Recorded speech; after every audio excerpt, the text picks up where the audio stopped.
தமிழ்நாட்டு வாக்காளர் பெருங்குடி மக்களுக்கு மனமார்ந்த நன்றி.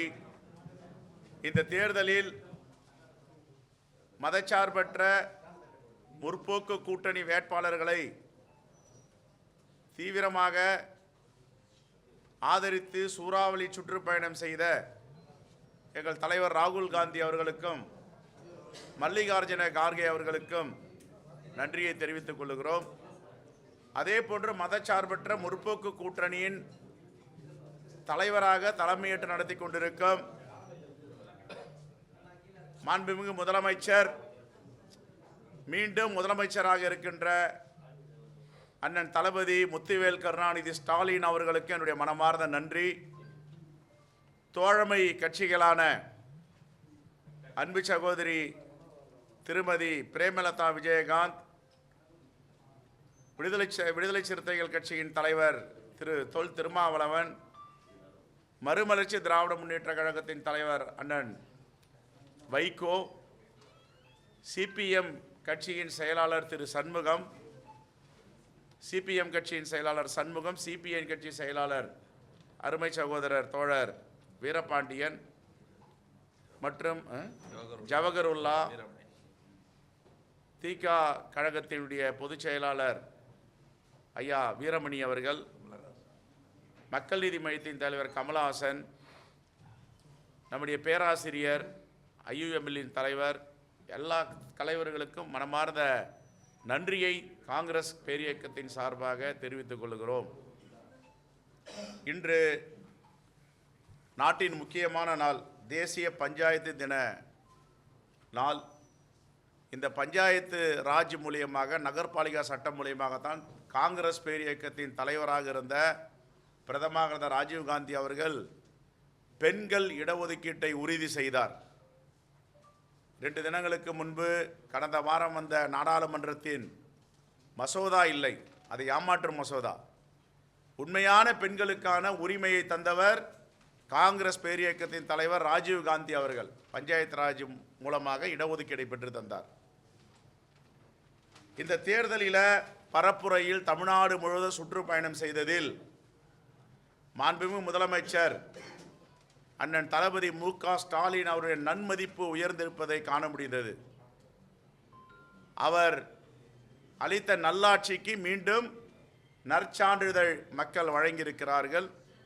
மே 4ஆம் தேதி பெருவாரியான வாக்கு வித்தியாசத்தில் மதச்சார்பற்ற முற்போக்கு கூட்டணியின் வேட்பாளர்கள் வெற்றி பெறப் போகிறார்கள். அவர்களுக்கு என்னுடைய அட்வான்ஸ் வாழ்த்துக்கள். கடந்த வாரம் பார்த்துருப்பீங்க, தலைவர் ராகுல் காந்தி பொன்னேரி வந்தார், சோளிங்கர் வந்தார், துறையூர் வந்திருந்தார். அந்த கூட்ட ஏற்பாட்டை காங்கிரஸ் கமிட்டி தலைவர் என்ற முறையில் நான் ஏற்பாடு செய்திருந்தேன். ஒரு நெருக்கடிகள் வந்தன, நாங்கள் எங்கும் வாய் திறக்கவில்லை. எல்லா நெருக்கடியும் தான் நாங்கள் பார்த்து கொண்டிருக்கிறோம் கடந்த 12 ஆண்டுகளாக. முடிந்த பிறகு 2ஆம் கட்ட பிரச்சாரத்திற்கு தமிழ்நாட்டிற்கு வருவதாக உறுதி செய்யப்பட்டது. கன்னியாகுமரியில் குளச்சல், திருநெல்வேலியில் நாங்குநேரி, தூத்துக்குடியில் ஸ்ரீவைகுண்டம். திட்டமிட்ட பிறகு அன்றைய மறுநாள் நான் காலை செல்ல வேண்டும். நான் என்னுடைய தொகுதியில் படப்பையில் ஒரு அலுவலகத்திலும் வீட்டிலும் தங்கியிருக்கிறேன். என்னுடைய வீடு குக்கிராமம் மணிமங்கலம். சிசிடிவி என்ற பேச்சுக்கு அந்த குக்கிராமத்தில் வாய்ப்பில்லை, ஆனால் படப்பையில் இருக்கு. அன்றைய முன்தினத்தில் இருந்த 6 கார்கள், இன்னோவா கிறிஸ்டா கார், தமிழ் பேச தெரியாத அதிகாரிகள் முற்றுகையிட்டிருந்தனர். தகவல் அறிந்தும் நான் வழக்கமாக திருப்பந்தூர் தெற்கு ஒன்றியத்தில் பிரச்சாரத்துக்கு சென்று விட்டேன். நான் சென்ற பிறகு என்னுடைய தேர்தல் வேலையை கவனிக்கும் படப்பையா மனோகரன் அவர்கள், அவர் தான் எந்த தேர்தலையும் 2016 தேர்தல், 21, 26 தேர்தலுடைய முக்கியமான தலைவர், திராவிட முன்னேற்ற கழகத்தின் ஒன்றிய செயலாளர், காஞ்சிபுரம் மாவட்டத்துடைய ஊராட்சி பஞ்சாயத்துடைய தலைவராக இருப்பவர். அவருடைய மனைவி சரஸ்வதி மனோகரன் குன்றத்தூர் ஒன்றிய பஞ்சாயத்து பெருந்தலைவர். இவர்கள் வீட்டில் தான் என்னுடைய அலுவலகம், நான் அங்கே தான் இருப்பேன். நான் அப்படி போன உடனே இரவு வந்தாங்க. முதல்ல ஒரு ஆள் அனுப்பி சிசிடிவி ஆஃப் பண்ணுறாங்க. ஒரு ஜனநாயக நாட்டில் வெளிப்படைத்தன்மையோடு நீங்கள் சோதனை செய்ய வேண்டும். ரைடு பண்ணணும்னா எதுக்கு சிசிடிவி ஆஃப் பண்ணுறீங்க? சிசிடிவி ஆஃப் பண்ணிட்டீங்க. ஆஃப் பண்ணிவிட்டு எல்லா செல்ஃபோனையும் வயதான அம்மா 80 வயதை கடந்த அவங்க அம்மா, அவங்க குழந்தைகள் செல்ஃபோன்லாம் பிடுங்கி வச்சுட்டு சோதனை என்ற பெயரில் பணம் எங்கே, இங்கே பணம் இருக்குது, பணம் எங்கே? அவருக்கு நிறைய சால்வை வரும், புத்தகங்கள் வரும், அதெல்லாம் கட்டியாக கட்டி வச்சுருக்கார். அதெல்லாம் போட்டு பிரித்து பீரோவெல்லாம் திறந்து கட்டில் திறந்து உடைச்சி எல்லாத்தையும் பார்த்துட்டு எதுவுமே கிடைக்கல. சிசிடிவி ஃபுட்டேஜை நாங்கள் பார்க்கணும், ஆன் பண்ணுங்க. ஆன் பண்ணி பார்க்குறாங்க. காய்கறி வாங்கிட்டு வர பேகு, இந்த பேக் எங்கேருந்து வந்துச்சு, இது எங்கே போச்சு, கிச்சனுக்குள்ளே போகுது. அதற்கு பிறகு எதுவுமே கிடைக்கலன்ன பேர் கையெழுத்து வாங்கிட்டு அந்த சிசிடிவி ஆஃப் பண்ணாமல் வெளியேறாங்க. வெளியேற ஆதாரங்கள்லாம் எங்ககிட்ட கிடைச்சிருக்கு. ஆனால் என்ன சொல்கிறாங்க, அன்றைக்கி மறுநாள் என்னுடைய குக்கிராமத்தில் 4 வண்டியில் ஆலடி அம்மன் கோவில், திருவதி அம்மன் கோவில், குளங்கள், என் வீடு பக்கத்துலாம் கார் இருக்குது. டிரைவர் ஓடி போயிட்டான், இங்கே ரைடு நடக்க போகுது, முற்றுகையிட்டுட்டாங்க அப்படின்ட்டு. நான் காலையில் எங்கள் தலைவர் ராகுல் காந்தியுடைய பிரச்சாரத்துக்கு போகணும். இது மாதிரி பண்ணிவிட்டு ஒரு அறிக்கை கொடுக்குறாங்க சிடிபிடியிலேருந்து. நாங்கள் அவர் வீட்டை சோதனை செய்யலை, நாங்கள் எங்கேயுமே சோதனை செய்யலைன்றதுனால எங்கள் அப்பா புதருக்குள்ளே இருக்கான்ட்டு அதில் ஒரு லைன் எழுதுனாங்க, இன்டெலிஜென்ஸ் சோர்ஸ். சில இன்டெலிஜென்ஸ் சோர்ஸ் சொல்லிச்சு.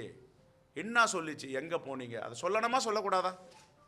திருப்பெரும்புதூர் தொகுதியில், என்னோட தொகுதியில் எத்தனை இடத்துல நீங்கள் ரைடு பண்ணீங்க, என்ன எடுத்தீங்க?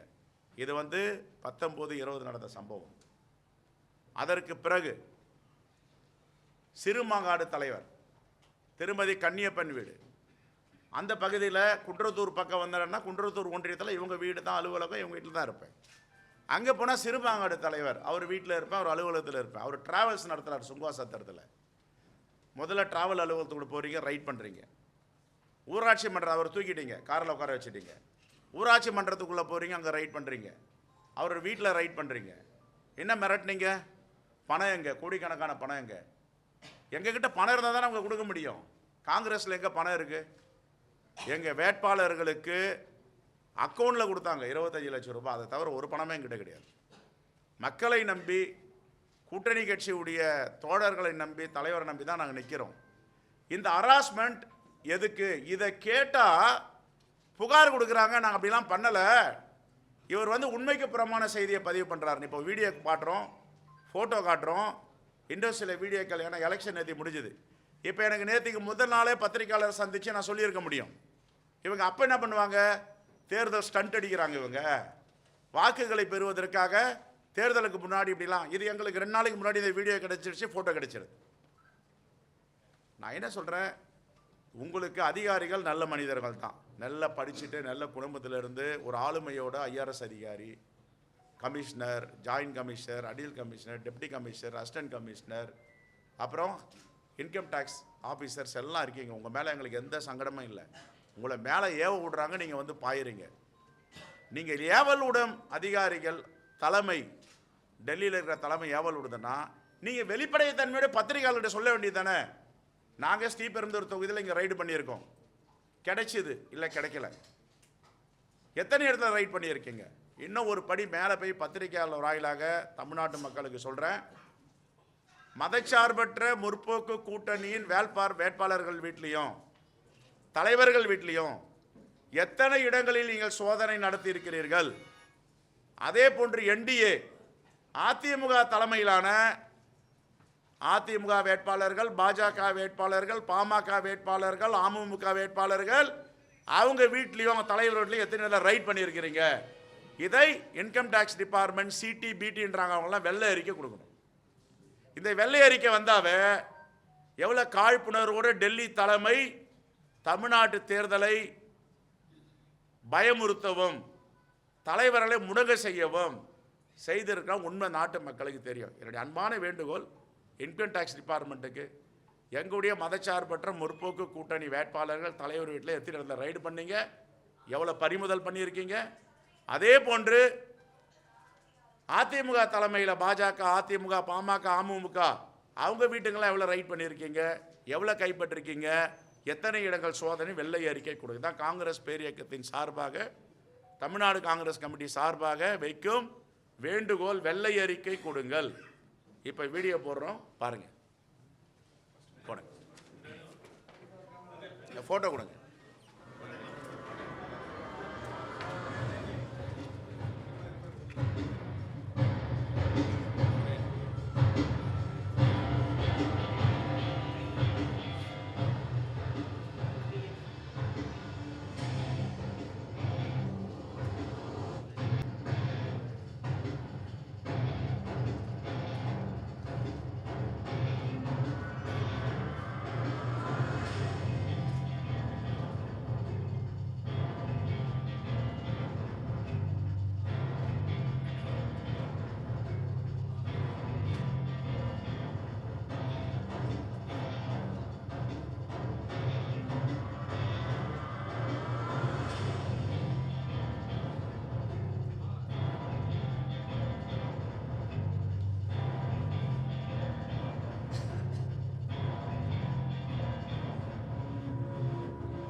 பேப்பர் கொடுத்தானே இதானே, இந்த இது வரைக்கும் போட்டால் போதும். அந்த நிமிஷம் 2 நிமிஷம் அவ்வளோதான், 2 நிமிஷம்.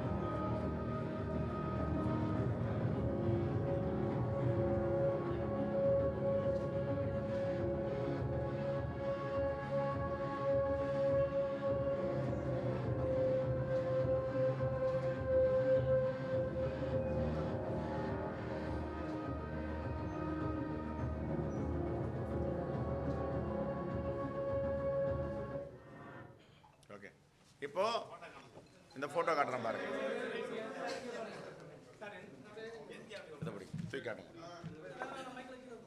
இந்த புகைப்படத்தில் இருக்கிறதெல்லாம் யாரு, எந்த அதிகாரிகள்? இந்த அதிகாரிகள் மேல் நடவடிக்கை எடுக்கப்படுமா? மறைக்கிறாங்கல்ல உண்மையே. நாங்கள் எங்கே ரைடே நடத்தல, போவே இல்லை, கம்ப்ளைண்ட் வர புகார் கொடுக்குறாங்கல்ல, நாங்கள் போகாததை போனதா சொல்கிறாங்கன்னுட்டு. இப்போ நான் எல்லா புகைப்படமும் கொடுக்குறேன், ஹார்ட் டிஸ்கை வந்து ஒப்படைக்கிறேன். நான் கேட்குறேன், நீங்கள் சோதனை பண்ணுங்கள், தப்பு கிடையாது. சோதனை பண்ணதை மக்களிடமோ பத்திரிகையாளர் தெரிவிச்சிங்களா? ஏன் தெரிவிக்கவில்லை? ஏன் சொல்லலை சொல்லுங்கள். இதில் என்ன ரகசியம் இருக்குது? சொல்ல வேண்டியது தானே. ஸ்ரீபெரும்புதூர் தொகுதியில் இன்னார் வீட்டில் ரைடு பண்ணோம், இங்கெல்லாம் போனோம், சர்வேலன்ஸ் நீங்கள் சொல்கிறீங்க, இன்டெலிஜென்ஸ் ரிப்போர்ட் அதெல்லாம் எங்களுக்கு கிடைச்சது, போனோன்னு சொல்ல வேண்டியது தானே. என்னவோ நடக்காத நான் சொன்னதாவும் இதை பிடிங்க. இந்த அதிகாரிகள்லாம் யாரு? காவல்துறை அங்கே நிற்குது, இதை பிடிங்க. ஏங்க நான் நேரடியாக உன்னை குத்தலை, சைடில் தான் குத்தினேன், பின்னாடி குத்தினேன்னு சொல்லலாமா?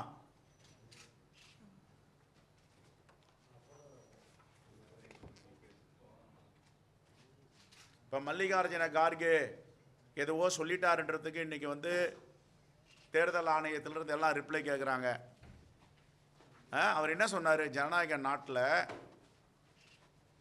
ஒரு பக்கம் டெரரிசம், இன்னொரு பக்கம் அதிகாரிகளை வச்சு மிரட்டுறது, இதுக்கு பேரும் டெரரிசம் தான் சொன்னார். என்ன சொன்னார் அவர் அன்னைக்கு? இப்போ இதுக்கு பேர் என்ன? இதுக்கு பேர் என்ன சொல்லுங்கள்? இவங்கெல்லாம் தாங்குவாங்களா? ஒரு கிராமத்தில் இருக்க மக்கள், வயசானவங்க எல்லாம் சோதனைன்ற பேரில் வீட்டில் போயிட்டு இப்படி அட்டூழியம் பண்ணிங்கலாம், இவங்கெல்லாம் தாங்குவாங்களா? இன்னும் அடுத்தது ஒன்று இருக்குது. இன்னும் 2 நாளில் வரும் தேர்தல். இப்போ தான் நேற்று முடிஞ்சிருக்கு. சுங்காசத்திரத்தில், சிறுமாங்காடில் இவங்க என்னென்ன பண்ணியிருக்காங்க, ரோட்டில் நடக்க வச்சு கூட்டிகிட்டு போனது அந்த தலைவரை, அதுவும் வருது.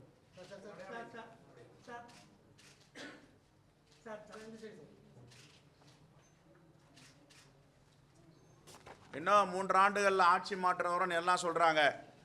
நான் சொல்கிறேன், இந்த தேர்தலுக்கு பிறகு 5 மாநில தேர்தலுக்கு பிறகு ஒன்றிய அரசில் ஆட்சி மாற்றம் வரும். இந்த அதிகாரிகள்லாம் கொஞ்சம் எச்சரிக்கையாக இருக்கணும். எங்கள் தலைவர் ராகுல் காந்தியும் மல்லிகார்ஜுன கார்கே அவர்களோ ஒரு நிமிடம் கொஞ்சம் சமாதானம் ஆகிட்டாங்கன்னு வச்சுங்க, நாளைக்கு ஆட்சி மாற்றம் வந்துடும். சந்திரபாபு நாயுடும் தயாராக இருக்கார், நிதிஷ்குமாரும் தயாராக இருக்கார். ஆனால் நாங்கள் அது மாதிரி கொள்ளைப்புற ஆட்சி செய்கிறதுக்கு விரும்பலை. அதிகாரிகள் புரிஞ்சுக்கணும். ஜனநாயகத்தின் மீது எங்களுக்கு நம்பிக்கை இருக்குது. ஏன் வைஸ் பிரசிடென்ட் ஆஃப் இந்தியாவை மாற்றினாங்க? 1000 கேள்விகளுக்கும் விடை இருக்குது. அதனால் அதிகாரிகள் ஏவல் விட்டாங்கலாம் நீங்கள் செய்யுங்க. மக்கள்கிட்ட சொல்லுங்கள், பத்திரிகையாளர்கிட்ட சொல்லுங்கள். இங்கெங்கெல்லாம் ரைட் பண்ணோம், இங்கெங்கெல்லாம் சர்வேலன்ஸ் பண்ணோம். காரு வடநாட்டு அதிகாரிகள் கிறிஸ்டா காரில் 4 பேர் வந்தால் டிரைவரை சாவியை போட்டு ஓடிடுறான். பயம். ஆளுங்க வேலை செய்ய வர மாட்டாங்க. தேர்தல் நேரத்தில் எதுக்கு இவ்வளோ அச்சுறுத்தல்? தேர்தல் நேரத்தில் இது மாதிரி ஏன் பயன்படுத்துறீங்க? என்ன எடுத்தீங்க? எல்லாத்துக்கும் விடை இருக்கு. ஓகே, நன்றி. பத்திரிகையாளர்கிட்ட சொல்லிட்டேன், நீங்கள் கேளுங்க அவங்களை கேள்வி.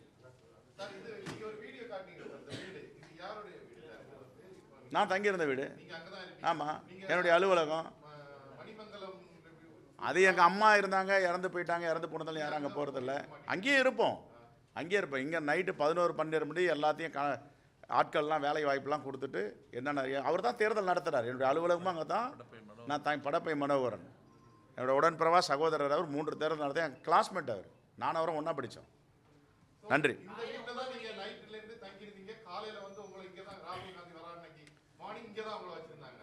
இல்லைங்க, இங்கே தான் என்னுடைய முகாம், அலுவலகம், தங்குற இடம்லாம். காலையில் நான் மணிமங்கலத்தில் போயிட்டு அங்கே கொஞ்சம் வேலை இருக்குது, குளிச்சுட்டு அங்கங்கே கிறிஸ்டா கார் நிற்குது. டிரைவர் வரல. டிரைவர்கிட்ட ஃபோன் பண்ணி கேட்டால் ஏதோ அரெஸ்ட் பண்ண வந்திருக்காங்களாம், எல்லாம் வடநாட்டு போலீஸாக வந்திருக்குன்னு அவனுக்கு தெரியல யாருன்னுட்டு. இப்போ அடுத்தது சிறுமாங்காடு வீடியோ வருது, ஃபோட்டோ வருது. அப்போ இன்னும் விவரமான டீட்டெயிலாக இருக்குது, சொல்கிறேன். பதில் சொல். ஆமாம், நான் எப்படி வெளியில் போக முடியல? டிரைவர் வரல, என்னுடைய உதவியாளர் வரல, எல்லாம் ஓடி போயிட்டாங்க. ட்வீட் போட்டு பிரேக்கிங் நியூஸ் எடுத்துன்னு போயிட்டாங்க. நான் குன்றத்தூருக்கு போயிட்டேன். ட்வீட் போட்ட பேர் இந்த பத்திரிகையாளர்லாம் வெளியே கொண்ட பேர் தான் எல்லா காரும் அங்கேருந்து நகர்ந்தது. எல்லா காரும் அங்கேருந்து நகர்ந்ததுக்கு காரணமே பத்திரிகையாளர். நீங்கள் வெளியில் இந்த செய்தியை கொண்டு வந்தீங்க. ஏங்க, என்னோடய வீட்டை சுற்றி முற்றுகைங்க. விசாரணை என்ற பேரில் எல்லாரையும் பிடிச்சிட்டு போய் விசாரிக்கிறாங்க. நான் கேட்குற கேள்வி என்ன, அந்த தெருவில் சிசிடிவி கிடையாது. நான் எங்கள் வீடு சொல்கிறீங்களே குக்கிராமத்தில் அங்கே சிசிடிவி கிடையாது. நான் கேட்குறேன், இப்போ என்ன சொல்கிறாங்க, நேராக போயிட்டு சிசிடிவி ஆஃப் பண்ணிவிட்டு விசாரணை நடத்துகிறீங்க. எதுக்கு சிசிடிவி ஆஃப் பண்ணணும்? ஆஃப் பண்ணிவிட்டு ஒன்றே கிடைக்கலன்ன உடனே சிசிடிவி ஆன் பண்ணி ப்ரீவியஸாக 1 வாரம் எடுங்கன்றாங்க. 1 வாரமாக பார்த்துட்டு இருக்காங்க, 1 மணி நேரமாக பார்த்துட்டு கிடைக்கல. இதை ஆஃப் பண்ணாமல் விட்டுட்டு வந்துட்டாங்க.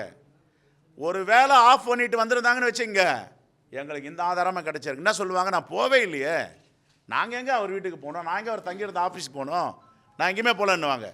அது என்னவோ மறந்து விட்டு வந்துட்டாங்க. வெளியே வர்றதெல்லாம் கேப்சர் பண்ணிச்சு சிசிடிவி. இப்போ சிறுமாங்காடு கன்னியப்பன், திருமதி கன்னியப்பன், அவர் வீடு, அவருடைய அலுவலகம், பஞ்சாயத்து அலுவலகம், அதில் யார் யார் போனாங்க அந்த புகைப்படமும் ரெடி ஆகிட்டு இருக்கு.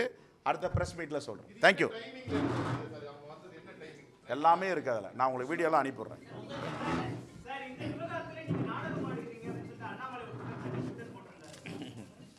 எங்களுக்கெல்லாம் நாடகம்லாம் தெரியாது, ஆதாரத்தோடு சொல்லியிருக்கோம். அவர் தன்னை ரொம்ப மெத்த படித்தவர், அறிவுஜீவின்னு பார்த்துக்குவார். அறவேக்காடு அண்ணாமலை தான் சொல்கிறாங்க எல்லாமே, நாங்கள் அப்படி சொல்கிறதில்ல. ஆனால் ஒரு துறை ஒரு இடத்துல சோதனை நடத்துகிறாங்கன்னா என்ன பண்ணணும் சொல்லுங்கள், நீங்கள் சொல்லுங்கள். ப்ரெஸ் ரிலீஸ் பண்ணணும். இந்த இடத்துல பத்திரிகையாளர்கள்லாம் தெரியுமா, எல்லாம் சீனியர் ஜேர்னலிஸ்ட் தான் இருக்கீங்க. என்ன பண்ணணும், ஒரு இடத்துல சோதனை நடத்தினா இந்த இடத்துல சோதனை நடத்தணும், இது கிடைச்சிது, இது ப்ரெஸ் ரிலீஸ் பண்ணணுமா பண்ணக்கூடாதா? நாட்டு மக்களுக்கு தெரியப்படுத்தணும் தெரியப்படுத்தக்கூடாதா? இவங்க ஏன் தெரியப்படுத்தலை அதை கேள்வி கேளுங்க. அதை விட்டுட்டு சிசிடிவி ஆஃப் பண்ணியாச்சு, அங்கே சிசிடிவி கிடையாது, மறைச்சிடலான்னா பத்திரிகையாளர் சொல்லிட்டு இந்த இடத்துல பண்ணணும், இந்த இடத்துல பண்ணல அப்படின்னு சொன்னால் ஓகே. இது என்னது? ரைட்.